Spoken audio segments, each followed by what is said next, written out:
আল্লাহ তাআলা কুরআনে কারীমের মধ্যে বলেন, ইয়াউমা লা ইয়ানফা'ু মালুন ওয়ালা বানুন ইল্লা মান আতাল্লাহা বিকলবিন সালিম। আল্লাহ তাআলা আমাদেরকে বলতেছেন যে হাসরের মাঠে তোমার যখন হিসাব কিতাব নেওয়া হবে তখন তোমার কোনো কিছুই আমার কাছে পৌঁছাবে না। তোমার সন্তান সন্ততি, তোমার সম্পদ, তোমার আত্মীয় স্বজন কোনো কিছুই আমার কাছে পৌঁছাবে না। আমার কাছে পৌঁছাবে তো শুধু পৌঁছাবে কলবে সালিম। এখন এই কলবে সালিমটা কি, এই বিষয়ে যদি বুঝতে চাই তাহলে আমাদেরকে বুঝতে হবে আমাদের শরীরের মধ্যে যে সমস্ত ব্যাধিগুলো হয়, রোগগুলো হয়, এই রোগগুলো দুই প্রকার। ফর এক্সাম্পল, এই যে আমার হাত, এই হাতের এইখানেই যদি না থাকে তাহলে আমার হাতের আঙ্গুলগুলো যেমন থাকে না, ঠিক তেমন রোগবালাইয়ের মেন রোগটা যদি আমরা শনাক্ত না করতে পারি তাহলে আমাদের শরীরের যে রোগগুলো হইতেছে সেটা আমরা বুঝবই না। যদি আমাদের শরীরের মধ্যে ডায়াবেটিসের জার্ম থাকে, ডায়াবেটিসের রোগ থাকে, ডায়াবেটিস থাকে, তাহলে এই ডায়াবেটিসের কারণে দেখা যায় আমাদের দাঁত ব্যথা করে, দাঁত নড়ে, দাঁত দিয়ে রক্ত পড়ে। আমাদের এই ডায়াবেটিসের কারণে কিডনি নষ্ট হয়ে যায়। আমাদের এই ডায়াবেটিসের কারণে আমাদের দাড়ি চুল পেকে যায়, অল্প বয়সে বৃদ্ধ হয়ে যায়। আমাদের এই ডায়াবেটিসের কারণে নানান রকম রোগগুলো দেখা যায়। যদি আমি দাঁতের চিকিৎসা করি, যদি আমি কিডনির চিকিৎসা করি, যদি বৃদ্ধ হয়ে যাইতেছি এই জন্য চিকিৎসা করি, তাহলে আমার শরীর সুস্থ হবে না। আমার শরীরকে সুস্থ করার জন্য প্রথমে আমাকে ওই ডায়াবেটিসের চিকিৎসা করতে হবে। আরো সহজে বুঝবেন, যখন মানুষের কলবের মধ্যে, অন্তরের মধ্যে পেরেশানি থাকে, টেনশন থাকে, তখন দেখা যায় এই টেনশনের কারণে, এই পেরেশানির কারণে মানুষ স্ট্রোক করে, হার্ট অ্যাটাক করে, ব্রেন স্ট্রোক করে। এই টেনশনের কারণে মানুষ রাতে ঘুমাইতে পারে না। এই টেনশনের কারণে খাওয়া দাওয়া হয় না। এই টেনশনের কারণে কোনো একটা কাজের মধ্যে মন বসে না। আসলে এই যে ঘুম হইতেছে না, খাওয়া দাওয়া মন বসতেছে না, এই যে স্ট্রোক করতেছে, ব্রেন স্ট্রোক, হার্ট স্ট্রোক হোক, এই যে স্ট্রোকগুলো করতেছে, এর পিছনে মূল কারণ হচ্ছে কি? আমাদের পেরেশানি। কি ঠিক তদরূপ আমাদের কলবি কিছু গুনাহ আছে, কলবি কিছু জার্ম আছে। আমাদের কলব থেকে যদি এই জার্মগুলোকে, এই গুনাহগুলোকে পরিশুদ্ধ করে নিতে পারি, তাহলে আমাদের আমাদের সমাজ থেকে যত ধরনের গুনাহ আছে, যত ধরনের খারাপিগুলো আছে, সবগুলো দূর হয়ে যাবে। কিভাবে? আমাদের সমাজের মধ্যে যদি আমাদের কলবের মধ্যে অহংকারী, তাকাব্বুরি, নেতৃত্ব, কর্তৃত্ব, এই সমস্ত জার্মগুলো থাকে, উদাহরণস্বরূপ যদি আমরা আমাদের কলবের মধ্যে লালন করি নেতৃত্বের জার্ম, আমি সবার মধ্যে নেতা হব, যদি এই নেতৃত্বের জার্মকে আমাদের কলবের মধ্যে লালন করি, তখন দেখা যাবে যে এই জার্মের কারণে, এই গুনাহের কারণে, এই নেতৃত্বের জার্মের কারণে, এই গুনাহের কারণে আমাদের অনেক ধরনের সমস্যা দেখা যাবে। আমার পার্শ্ববর্তী একজন বড় হয়ে যাইতেছে, সমাজের চোখে, সবার চোখে বড় হয়ে যাইতেছে, সহ্য হবে না। আমাদের পার্শ্ববর্তী একজন নেতা হয়ে যাইতেছে, বিএনপি, আওয়ামী লীগ একটা নেতা হয়ে গেছে, সহ্য হবে না। কারণ আমাদের কলবের মধ্যে জার্ম আছে, আমাদের কলবের মধ্যে অহংকারী আছে। এই যে তাকাব্বুরি, অহংকারী, এই সমস্ত জার্মগুলা থেকে যদি পরিশুদ্ধ হতে হয়, ট্রিটমেন্ট যদি নিতে হয়, তাহলে শারীরিক অসুস্থতার জন্য যেমন ডাক্তারের কাছে যেতে হয়, ঠিক তদরূপ এই কলবের জার্মের জন্য আমাদেরকে ডাক্তারের কাছে যেতে হবে। ডাক্তারগুলাকে ভিজিট দিতে হয় না। এই ডাক্তারগুলা হচ্ছে যে আপনাদের মসজিদের ইমাম সাহেব, আপনাদের পার্শ্ববর্তী মাদ্রাসার শিক্ষকগণ, এদের কাছে যখন আপনারা যাইবেন, এরা আস্তে আস্তে আস্তে আস্তে আপনাকে ট্রিটমেন্ট করে আপনার কলবের এই জার্মটাকে পরিশুদ্ধ করে দিবে। যখন এই জার্মটাকে পরিশুদ্ধ, এই জার্ম থেকে যখন আপনি পরিশুদ্ধ হতে পারবেন, তখন দেখবেন আস্তে আস্তে গুনাহ থেকে পরিশুদ্ধ হইতে পারবে। মেরে ভাই, দোস্ত, বুজুর্গ, এই যে হুজুররা যে আপনাদের কলবের জার্ম সম্পর্কে ট্রিটমেন্ট দিবে, চিকিৎসা দিবে, এই হুজুররা ট্রিটমেন্টটা দিবে কোথা থেকে? আলোচনার মেইন পয়েন্টে আসতেছে। এই হুজুররা আপনাদেরকে এই জার্ম থেকে পরিশুদ্ধ হওয়ার জন্য ট্রিটমেন্ট দিবে কোরআন এবং হাদিস থেকে। আমার রাসূলের হাদিস এবং আমার আল্লাহ তাআলার কোরআন যা বলেছে তা দিয়ে আস্তে আস্তে আপনাদের কলব থেকে এই জার্মগুলোকে পরিশুদ্ধ করবে।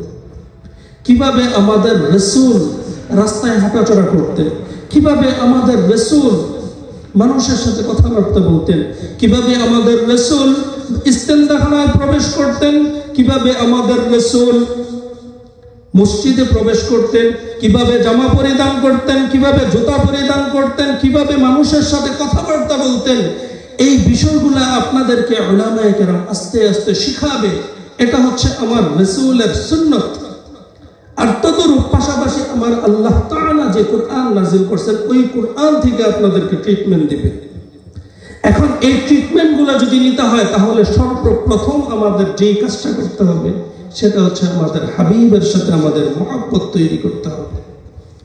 আমাদের হাবিবের মহব্বত যখন আমাদের কলবের মধ্যে আমরা নিয়ে আসতে পারবো তখন আমাদের কলব থেকে এই জানগুলো একটা একটা করে যেমন পরিশুদ্ধ হবে, এই জান আলোচনার মধ্যে মধ্যেই এই জানগুলো যেমন একটা একটা করে পরিশুদ্ধ হবে, ঠিক তদরূপ আমাদের কলবের মধ্যে আমাদের হাবিবের মহব্বত আস্তে আস্তে জায়গা বাঁধবে। আস্তে আস্তে আমাদের হাবিবের মহব্বতটা আমাদের কলবের মধ্যে বাড়তে থাকবে।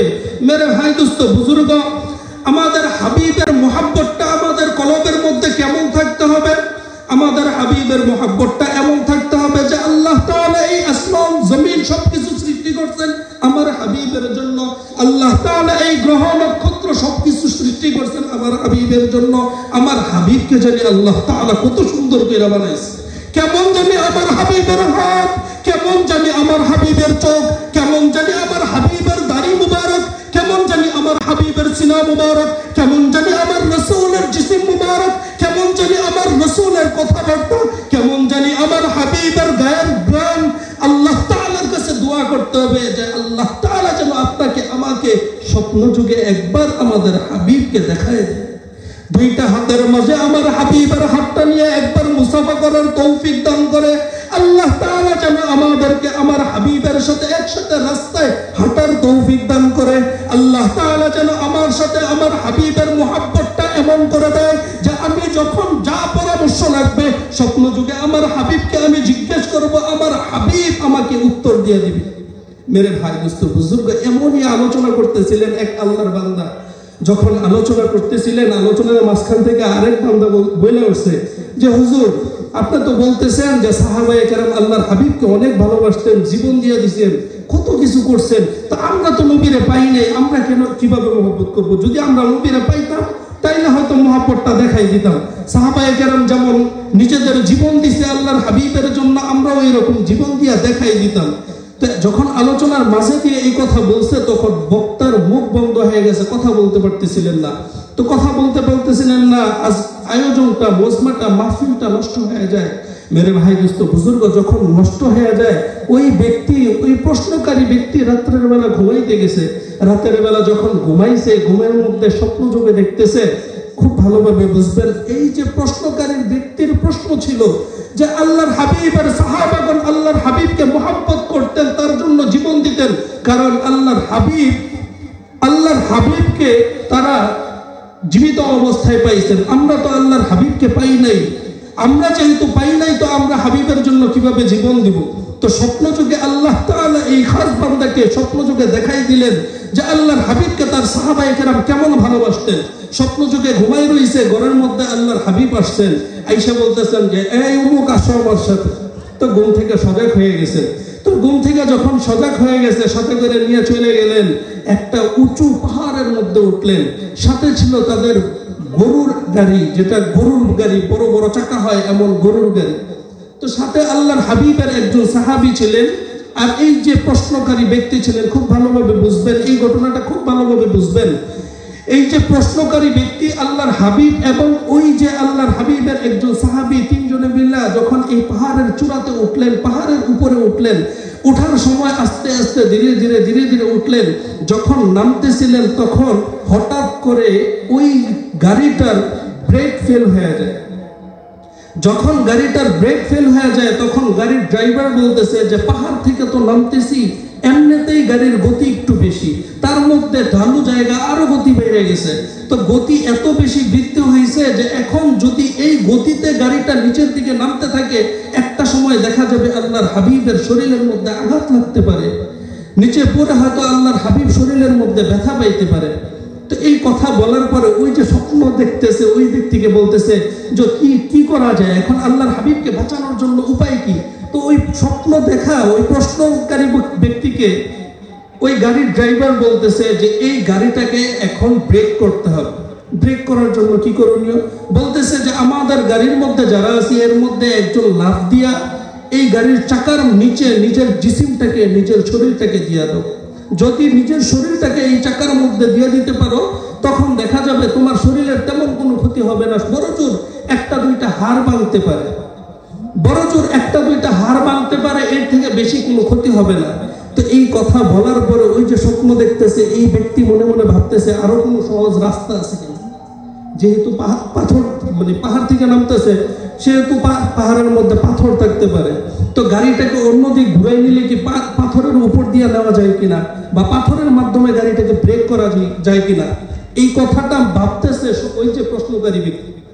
এই কথা ভাবতে ভাবতে মেরে ভাই দোস্ত বুজুর্গ পিছনের দিকে তাকায় দেখতেছে ওই যে আল্লাহর হাবিবের একজন সাহাবী এই লাফ দিয়ে নিজের জিসিমটাকে ওই চাকার নিচে দিয়ে দিছে।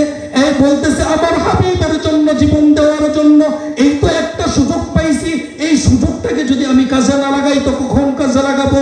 এই কথা বলার সাথে সাথে চাকার নিচে নিজের শরীরটাকে দিয়ে দিছে। মেরে ভাই দোস্ত বুজুর্গ সাহাবায়ে কেরামের ভালোবাসা ছিল এমন, আর আমাদের ভালোবাসাটা কেমন।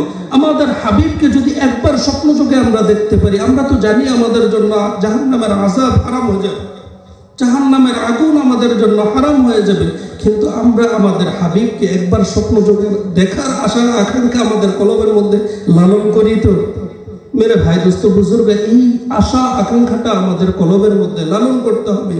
দুনিয়াতে কত ইবাদত করতেছি, কত কিছু করতেছি, কোনোটাই কাজে লাগবে না যদি আমাদের নিয়ত খালেস না হয়। কিন্তু আল্লাহর হাবিবকে যদি একবার স্বপ্ন যুগে দেখা বলাইতে পারেন তাহলে কোনো ইবাদত কোনো কিছুরই প্রয়োজন হবে না। এজন্য বেশি বেশি জিকির করা, বেশি বেশি দুরূদ শরীফ পড়া, আল্লাহ তাআলার কাছে আল্লাহর হাবিবকে স্বপ্ন যুগে দেখার আশা আকাঙ্ক্ষাগুলো ব্যক্ত করা।